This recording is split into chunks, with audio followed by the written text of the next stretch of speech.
Hey guys, boy do I have a great video for you, because today I'm talking with John and Asher, who are the owners of Food Fight Studios. They specialize in creating animations for commercials, music videos, but especially they've done a lot of animations of interviews of big celebrities. So let's not waste any more time, let's get straight into the interview.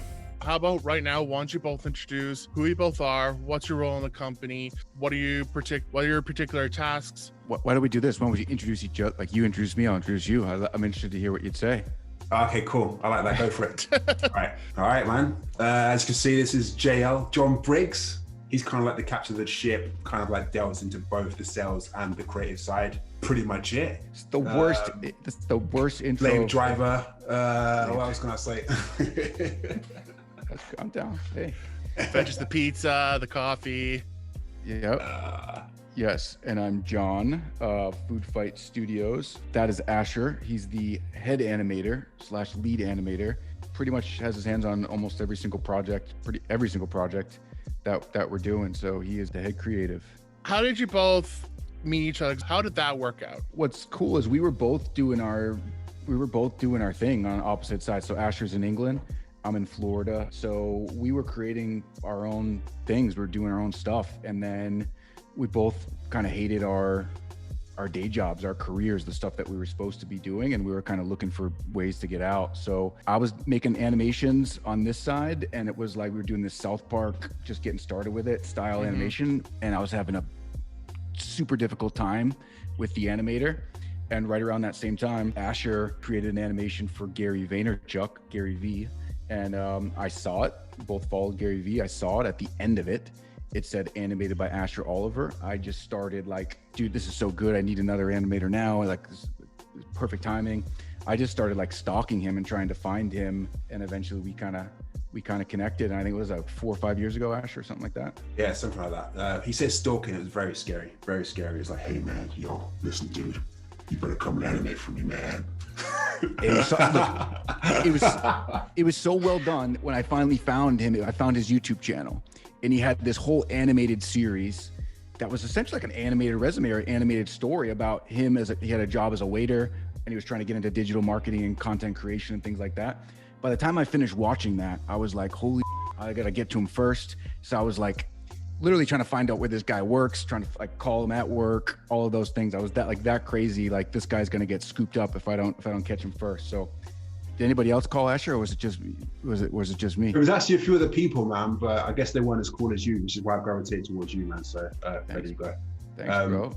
But yeah, I mean, as you said, I was working as a waiter at the time, and I was actually looking for animation roles, but nobody was giving me the time of day because I come from hospitality. No one's really gonna take me seriously as an animator. The job posting I was reading was just saying, hey, you need set amount of years of experience to get in here. You need this qualification, this, that, and the other. So, all I had was passion and motivation. And my friend, while I was going through this kind of struggle, my friend Lee at the time told me about Gary Vaynerchuk. So I started following him like heavy, like big time, watching his stuff every day to kind of keep me motivated, that kind of thing. And then out of the blue, one time he just posted, hey, if you want to build up your following and stuff like that and get yourself out there, hunt down influencers and offer your services for free in exchange for exposure. So you get on their, platform, they've got millions of followers, you never know what may happen. So I use that same thesis, if you like, to get his attention. So I tweeted on him, I said, hey man, I can offer you cartoons for free in exchange for exposure. Took me a few times to tweet and then a few emails. And then after a while, his business development manager got in touch with me and said, hey, love your persistence, let's get on the phone and talk. And I was at work and I just left the floor. I left the customers and I went down and jumped on a Skype call with the guy and went back and forth a few times and then made a few cartoons, and the rest is history, man. So, it just worked out in a way that I didn't even imagine it could possibly work out. Like, it is really, really great that it fortunately worked out in your favor. Because I mean, like, how many other people try and do that same path? But I mean, there's so much competition. So many people are trying to reach out to, especially someone like Gary Vaynerchuk, because he's really impacted a lot of people. Trying to be like, yo, I'll videotape you for free, I'll photograph you for free, I'll do all these videos and stuff like that for free. And he's like, guys, I have like a waiting list a mile long.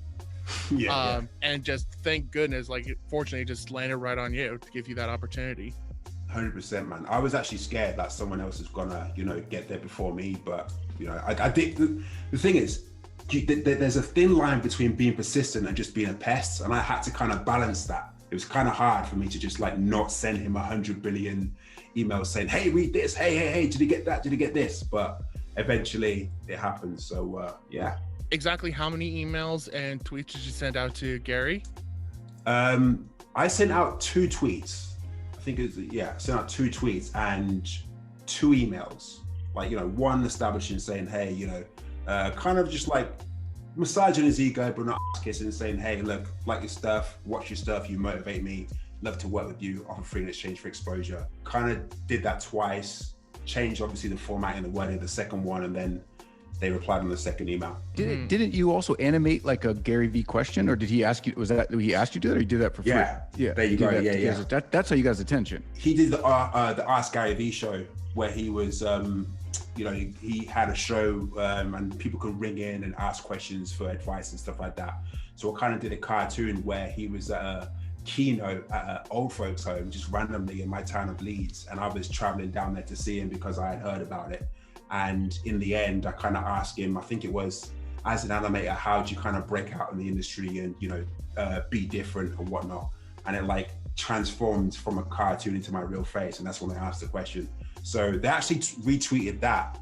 And then I posed the question after that, when he actually tweeted, offer your value for free in exchange for exposure. So yeah, John, you're right. Yeah, and they wrote a blog about it, basically said like something like, my boy Asher or something just did this, or and then they reached out and said like, animate this podcast, right? So that's kind of like how it all got started. And again, then I see it, other people see it, people are reaching out, but we've been working together pretty much ever since I saw that podcast, which is great. And then funny thing happened too was that his guest in the podcast segment that he animated was this dude named James Altucher. James Altucher reached out and was like, can you animate some podcasts for me? And we're always doing stuff with him. But then out of those 10 guests or animations that we did for him, like 3 or 4 of those guests reach out and it's like, can you do stuff for us? Can you do stuff for us? So it really became this whole business of like using other people's audiences, but really creating stuff that we loved, and we were like following that stuff anyway. So it was really easy for us.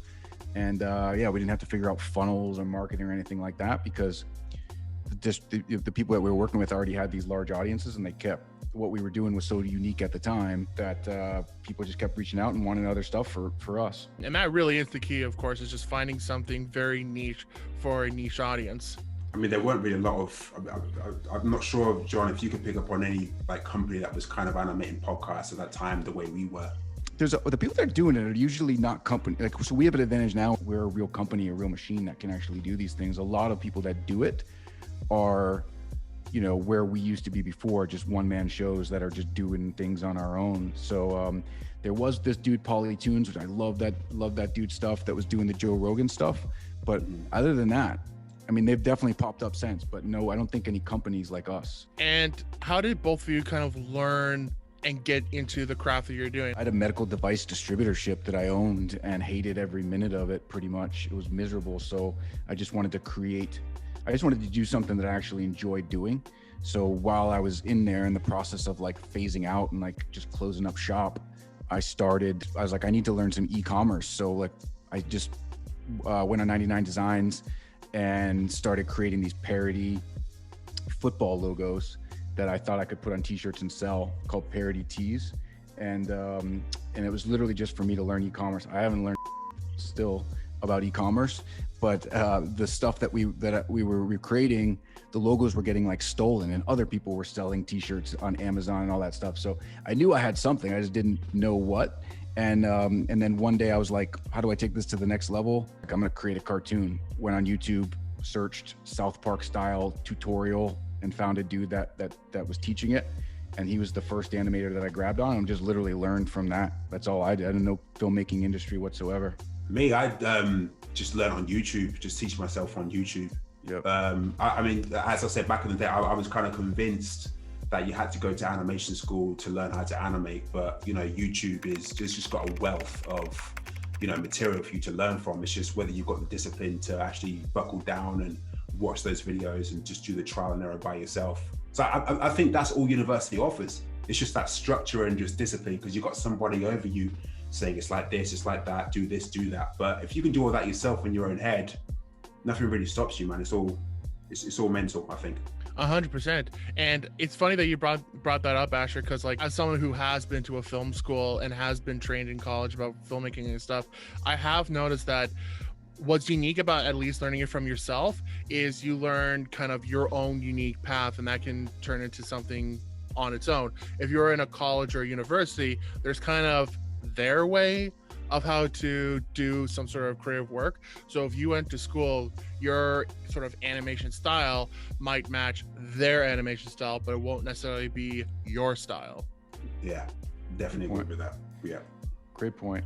Like a lot of the things we didn't know, because literally we're self-taught in everything we do, directing, producing, animating. I can't draw, but we just didn't know any better. So like, I think if we knew better, we were ignorant with the process. We just started creating stuff, and literally we've won an Emmy Award. We've done concerts at the Apollo Theater. We've been picked, Billboard magazine picked us up, like wrote about a Christmas animation that we did in like less than 2 weeks. So, you know, if we knew better, maybe we would have stopped it. And then throughout the process, we've also tried to stay selectively ignorant. You know, there's still some processes that we need to learn up, but we are not a traditional animation studio with this pipeline that takes this and then that goes to that. Most of the time it works. Sometimes it comes back to bite us in the you know what. We're just kind of creating it as we go. So it's been fun.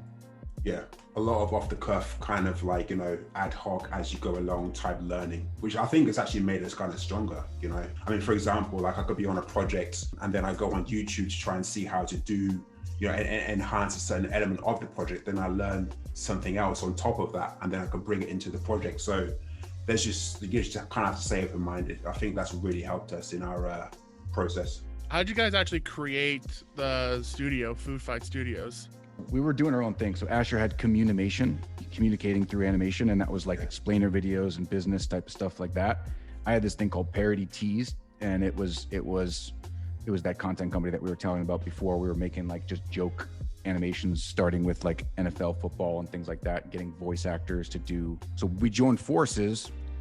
You know, Parody Tees is very different. Communication is what we just stuck with because we were just running. We didn't have time to sit down and figure out like name-wise. Communication totally worked. What we started to find out is if it was like at the end of the day and I was brain fried, I was started to like slur communication. I couldn't spell it. I was trying to say like, oh, go to our website. And I was like, is it 2 M's or 3 M's or 1 M's? So we were having issues with it and people couldn't find us. So we were like, all right, we need to change the name. Let's get something that's not confusing, and we can get the .com, and it's just easy to remember, and it still keeps like the fun of atmosphere and the stuff that we're trying to do.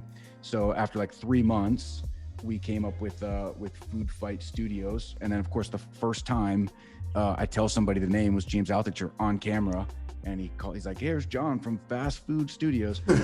So still didn't quite work, but yeah, that's how the name Food Fight Studios started. And then you expound on this, Asher, but what happened, it was just us and a voice guy named Penny Prince, who still does some stuff with us, and a guy named Mike, who's kind of like our operations guy and set up the website. It was us four. A couple weeks after I met Asher, we all flew into Miami. So Penny was from Vegas, Mike and I were in Miami.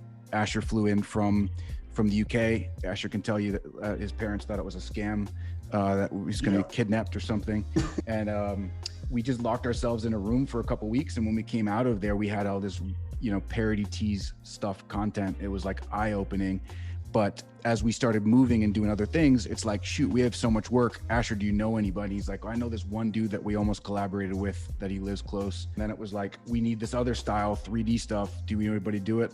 You know, we just started growing from there based on the relationships we had and the things they were asking us to do. If we couldn't do it, we kind of just like found somebody that was like-minded and kind of join our team. That's how we've grown to, is it 10, 12, 15? I don't even know how many people it is at this point, but it's growing and changing every day. Yeah, we've proper expanded, man. But back to those Parody Tees days though, man, they were fun. Like, flew out to Miami and I was just kind of like thrown into this world of NFL and baseball and stuff, like all the stuff that I don't watch. So I had to like almost force myself to be so enthused by watching NFL, but I didn't have any interest in it. But what I liked was like taking NFL characters and personalities and taking the mickey out of them and making cartoons like that. So we just like kind of, as John said, man, we kind of locked ourselves in an apartment and just made so much content. Literally, we just locked ourselves in a room where we're like, all right, how can we create, not cheap is the wrong word, but like, how can we do animations that don't take a lot of time or money? And we came up with 3 or 4 different ways. And that's how it started, really. It's just seeing other styles out there and like, how can we make it our own with what we're doing, and still trying to work with that mentality today. Yeah, for sure, man. I think how definitely like, back to the communication thing as well, how that kind of worked with us merging together. I think maybe we're in like a pub one time. I think you had flown out to the UK and we were in a pub speaking. You said, hey man, the communication thing is probably something we should explore with the whole marketing videos, aside from parody tees, and see how that kind of works out. And it kind of works purely because I'm not really business savvy. So John kind of like filled in that gap. So I couldn't have done any of this as far as we've gone by myself at all. Like I couldn't have done this by myself. So I kind of concentrated on the creative side, and then John kind of concentrated on the business side. And then together we propelled into Food Fight Studios many years later. I mean, we were creating content that we didn't know how we were going to make money off of. So it's like, how would we make money while we can how can we make enough money to still allow us to do our cool stuff? So it's like, all right, let's find some things that we can actually sell for. And that's why we started doing some business stuff and things like that. Gary Vee changed the model. I didn't think there would be a market for animated podcasts. There was. I thought it would be crazy, but it really created our whole business, because now we're the same people that we animate their podcasts, they do documentaries, we do film, they have a book coming out, we can do trailers. So that was how we could create content and also make money off it. In the early days, it was like, this football stuff, like how the hell are we going to make money off of it? We're figuring it out as we go. You can see there's like a power in knowing what you want from the get-go and then just pushing for that. Like no matter what, just like knowing that you want that and then finding out how to get better at that. And then as you get better, other opportunities manifest from it. And I know Gary Vee has talked about this all the time. Find the that you love and figure out how to do that all the time. I think also I think there's a huge superpower if you know what you want to do. If you don't want what you want to do, is as long as you're moving and it gives you time to figure stuff out too, right? So like, what you do and you go full throttle, that you're gonna have a huge advantage, but you're not necessarily disadvantaged if you don't know what you want to do. There's skill sets that you can take from each, that whenever you do find what that is that you do, it's going to be badass. I used to think I wanted to be a medical device sales rep. I hated it. I'm out of it, as we chatted about, but there's some skill sets that I learned that I can take to here. For instance, if you're in the OR, and it was my job literally to bring instruments into the OR. If you don't have that, you have to have that sense of urgency, or there's like lives on the line to like make sure that your instruments are there, that you got 2 of them, and all that stuff. So I haven't thought about medical devices since, but I do think about the sense of urgency and making sure, like thinking ahead and all of these things. So, if anybody's listening that doesn't know exactly what they want to do, just keep moving. You'll figure it out. The more things that you try, the more chances you'll find it. And something interesting that you touched on too, which is also important, is that, as you said, if you don't know what you're doing, you're still kind of wandering around learning stuff. But I firmly believe that no matter where you go, there's always something that you can take away from it that helps with your overall journey. So as you said, just having that mentality of being organized, thinking ahead, that helps you out now in the business world. There's a million ways to do it, not just our way. I mean, the traditional film school is great. There's a lot of things that can be done for that stuff. So it's a matter of like, it's not our way. It's like, it's who's ever listening to this stuff, if you can pick up some things that work or not. But I think Asher is like super testament to like, you don't need to wait to go to animation school and do all these things. He just, he created basically an animated resume, right? That got seen and got him a job, and that you don't need to wait for anything anymore at these times. So, and there's more than one way to do it. There's people on our YouTube channel that'll hit us up, that'll be like, can I get your WhatsApp number? Because they want to do what he did, right? So he shows people that you just watch some YouTube videos, you can learn to be an animator, like an Emmy Award winning animator at that, which is nuts. Well, this is a perfect segue into another question. Tell me, how do you create an animated video? So how does that process work? Well, usually it's derived from audio. John and I will kind of get on the phone and, say, okay, cool, we've got this client that's wanting his podcast animated. then we'll, get on a Zoom call and listen back and forth to the audio and see what kind of takes our interest. Because we usually, with podcast animations as the example, we usually do it where we have them in the studio talking amongst one another, and depending on the story, they'll go into cutaways and like different scenes as part of the story to make it kind of entertaining. So we'll, basically go through and kind of note those ideas down. Once we've got all the ideas down, finalized, I'll then go away and make some asset lists for sceneries and stuff like that myself and the other animators need to go and construct. Once that's done, put it on our little intranet, if you like to call it that, like Workplace by Facebook, set out tasks for different animators, and then each of us will work together to get the project done. Then once it's done and everything's finalized, I kind of audio mix everything, put on sound effects, any kind of social media end cards, that kind of thing, and then that's a kind of like a final project. I'm not sure if I've missed out anything, but I wanted to kind of give you the short, non-long-winded version. Literally, it starts with like, our job is super easy. We just get audio and it's like what comes in our head. So it's like Asher and I, a lot of times, and again, there's a lot more people that are doing these things too, and they have their own process, but how we've done it traditionally and how we work, Asher and I, is we just get on a Zoom call like this, we play the audio and we pause it. What about this? What about that? And just shoot ideas off that, use a Google Doc. And then it's a trial and error process of there. And then do the animators design the assets, or do you specifically have designers? I mean, we kind of delve into both. We do animations and we do designers, but Paul, who's part of our group, the head asset creator, I'd say, is like the bomb diggity when it comes to that stuff. Like he kind of creates most of the characters. I tend to concentrate on the scenery and stuff like that, but with character work, he's the go-to guy.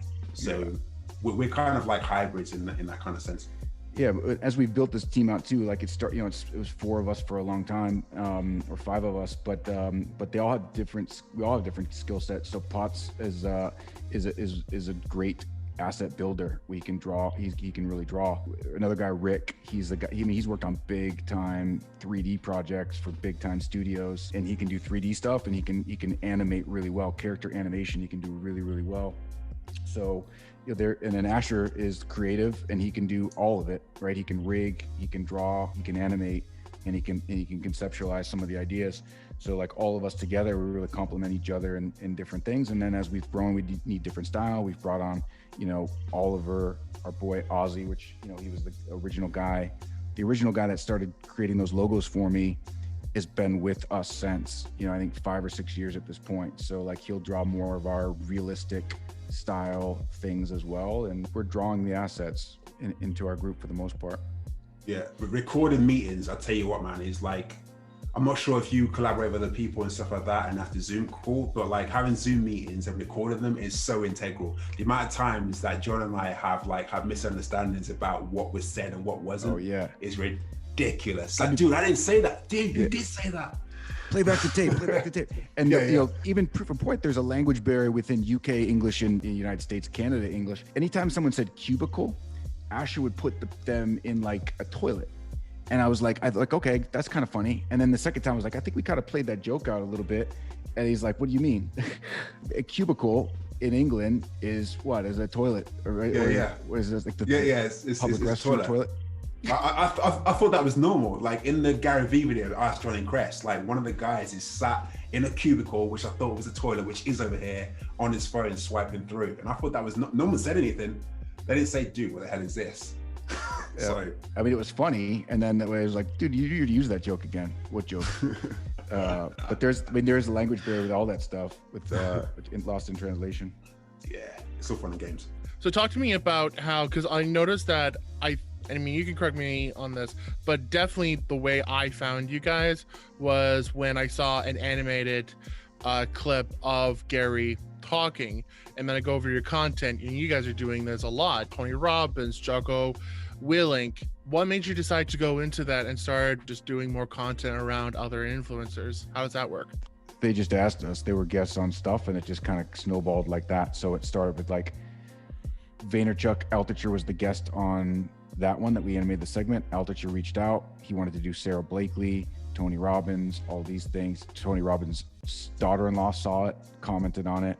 We did some work with Jarek, Tony's son.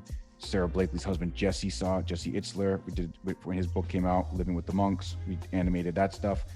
Like Jim Quick reached out, like all of these different types of people that we animated, 3 or 4 out of every 10 would reach out because they wanted it for their stuff too. I mean, it was a gift what James Altucher, what he was doing, providing his audience with this cool content and a new way to see the podcast, but he also was providing a gift for these guests, and it was a really cool way for him, because everybody's on a podcast these days. You think Tim Ferriss wants to say like, catch me on the James Altucher show, because he's going on 10 other shows. But if James can put a cartoon together and then it delivers that over to Tim Ferriss tweets it, and that's happened.